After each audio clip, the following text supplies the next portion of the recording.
Water is 60% of your body, but the next several minutes will be 100% amazement. Join us as we uncover the health, environmental, and social problems of H2O. Welcome to Operation Water. I'm your host, Michael, and today I'll be talking to you guys about safe recreational water environments. Let me introduce our guest. I'm sitting here with Stefan Platteau.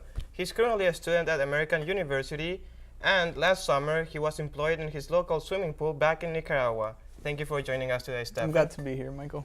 Would you mind telling us a bit more about yourself and about your work experience this summer in the swimming pool? Well, yeah, I was born in Nicaragua, and I've lived there for about 7 years now. So when I was in high school, I was in the swimming team, and I got my lifeguard diploma.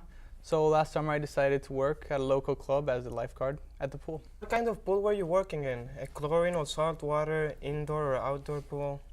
Well, the club is a private club called Casa España, and they have two pools. They're outdoor pools, and they're chlorine pools.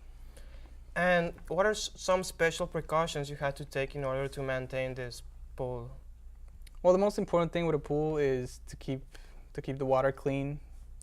So what we do is, at least once a week, we use tests, strips, to check for pH, first of all, check for chlorine levels and other chemicals in the water. And also we use algae prevention tablets, which basically avoid any murky green water. And of course we have to clean the filter at least a couple of times a week and change it every month or so. And have you ever had any incidents regarding the pool water? Any contaminations? I mean, it's usually pretty safe. I may be biased because I was in charge of that, but the worst thing that has happened is that some children have gotten rashes because of the amount of chlorine in the water, but it's usually because they have sensitive skin. Or sometimes people have urinated in the pool, which happens, of course. But what do you do in cases like that, Stephen?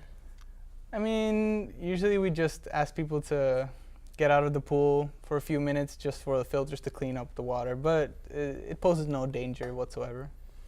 So are there any last thoughts you'd like to share with the audience? Any pool safety tips? Well, of course, take a shower before getting to the pool.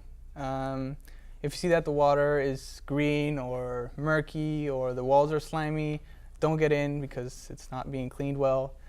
And finally, if you smell too much chlorine, it's probably because the levels are not adequate, so you should probably not get in either.